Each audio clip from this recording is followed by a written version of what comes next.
Dados da pesquisa de endividamento e inadimplência do consumidor, pesquisa divulgada no início deste ano pela Confederação Nacional do Comércio, revela que 78% das famílias se endividaram no ano passado. E olha, é o quarto aumento anual seguido, também o maior desde 2010. Para diminuir o endividamento das famílias, programas governamentais e também ferramentas financeiras costumam ser usados para auxiliar na solução de problemas entre credores e devedores. A lei do superendividamento, por exemplo, criada pelo ex-presidente Jair Bolsonaro, que apresenta opção de renegociar todas as dívidas de uma só vez, é um dos programas. A gente fala mais sobre esse assunto, conversando agora com o empresário, especialista em inovação, empreendedorismo e economia compartilhada, Rafael Barbosa, também conosco aqui no Issa Bahia. Seja bem-vindo. Bom dia, Rafael. Bom dia, Jefferson. Bom dia a todos os ouvintes. É um prazer estar aqui com vocês. Estamos falando aqui do endividamento das famílias, não é? Chegou ao percentual aí de 77,9% das famílias endividadas no ano passado, praticamente 78%. Como é que você avalia a eficácia de programas governamentais, também dessas ferramentas financeiras disponibilizadas pelo mercado? Na internet a gente acessa muitas delas, para solucionar esses problemas de dívida familiar, Rafael? Jefferson, eu diria que o problema, eu até estenderia esse problema para a parte empresarial também, Eu digo que esse problema não é só um problema da pessoa física, A gente vê muitas pessoas na pessoa jurídica também com essa situação. As iniciativas governamentais feitas até hoje, tiveram o seu benefício, a sua atuação, só que não tem muita inovação, A gente percebe nesses anos todos que as tentativas são sempre as mesmas, de gerar redução de juros, parcelamento e tal, e isso está se esgotando. Essa onda agora de economia colaborativa, aí ela apresenta um pouco uma visão mais disruptiva sobre a tratativa desse assunto.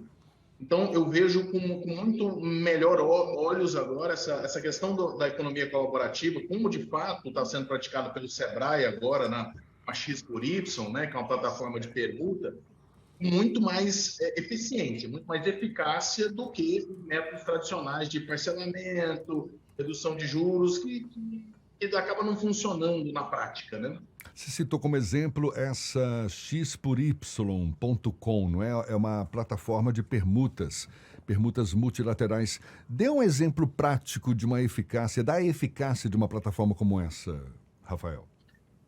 Bom, por exemplo, um pai de família que tem alguma profissão, consegue prestar algum serviço, seja web designer ou um marceneiro, ele tem ali uma dívida para pagar, seja escola de criança ou o próprio fornecedor dele para continuar trabalhando ou alguma demanda da família dele, ele não tem dinheiro para pagar, ou seja, ele está com esse débito lá.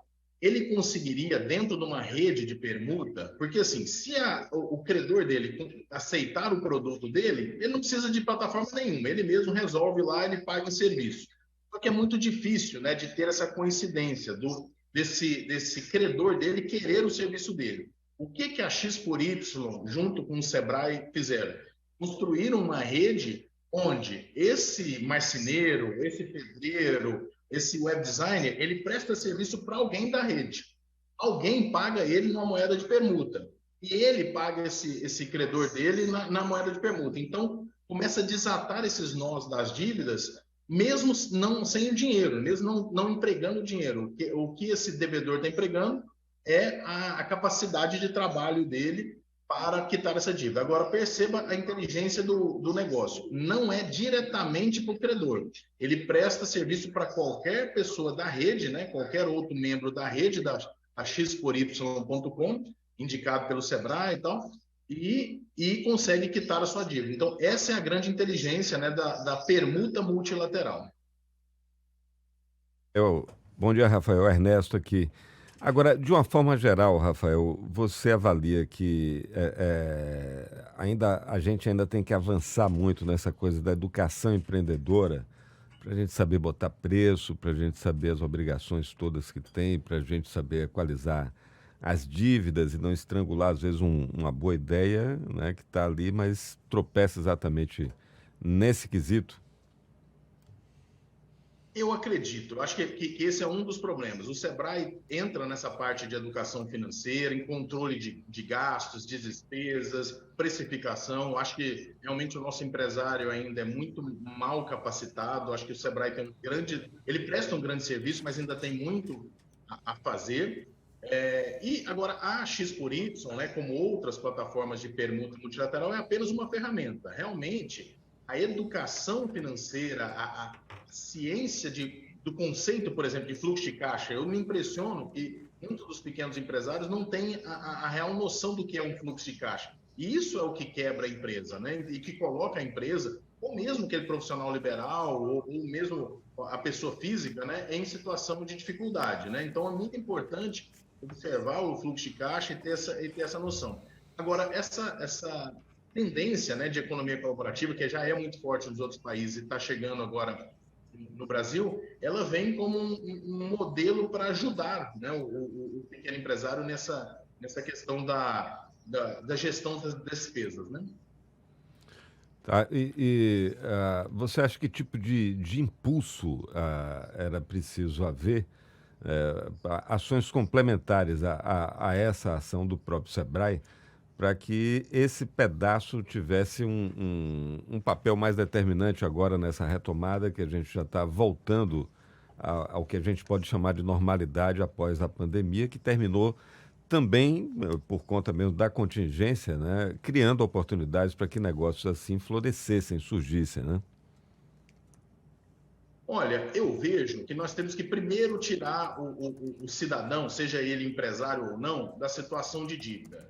E, após isso, estruturar de uma forma que ele não entre, né, novamente nessa situação. Então, esses modelos, por exemplo, feitos pelo Sebrae Goiás, juntamente com o governo do estado de Goiás, Associação Comercial, FEComércio, que montam feirões de conciliação na permuta, né, já está se demonstrando muito eficiente. Então, acho que esses movimentos de rodadas de conciliação, né, o Sebrae fazia muito e faz ainda muito rodadas de negócio, a gente fazer rodadas de conciliação, que a gente tire aquela empresa, aquele profissional liberal do nome sujo, né, do vermelho ali, onde ele não consegue acessar banco, não consegue acessar mais nada. Então, a gente resolver sanar inicialmente esse problema e, após isso, realmente acompanhar esses profissionais liberais, essas Evitar que empresas, tudo não se entrem repita, na né? mesma situação que estavam, né? Senão os refis vão ficar mais eternos do que os diamantes, né? Toda hora a gente ouve falar de um refis, ou municipal, ou estadual, ou federal, né? Pois é, e esse remédio do refinanciamento é um remédio que já está antigo e está se provando que ele não resolve, porque a economia colaborativa ela vem de uma nova forma. Olha, não vou te tirar dinheiro do seu caixa, eu vou deixar, você já está em dificuldade, então vou deixar você trabalhar e eu vou pegar a sua ociosidade, a sua capacidade ociosa, você vai pagar com produto ou serviço. Isso é muito mais saudável, financeiramente falando, do devedor, do que dar um refis para ele, porque além do fluxo de caixa do dia a dia, ele tem que colocar ali um financiamento de uma dívida anterior e é inevitável que ele vai se complicar novamente.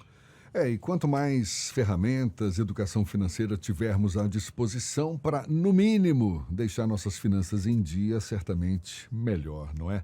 Rafael, muito obrigado. Rafael Barbosa, que é empresário, especialista em inovação, empreendedorismo e economia compartilhada. Muito obrigado pela atenção dada aos nossos ouvintes. Bom dia e até uma próxima. Bom dia, muito obrigado. Eu que agradeço mais uma vez a oportunidade e convido a todos, né, a entrar na xpory.com. É gratuito, é uma plataforma licitada pelo Sebrae, que você pode testar ali a sua capacidade de fazer permutas e começar a quitar suas dívidas. Maravilha, um abraço. Agora 8h41 na tarde fina.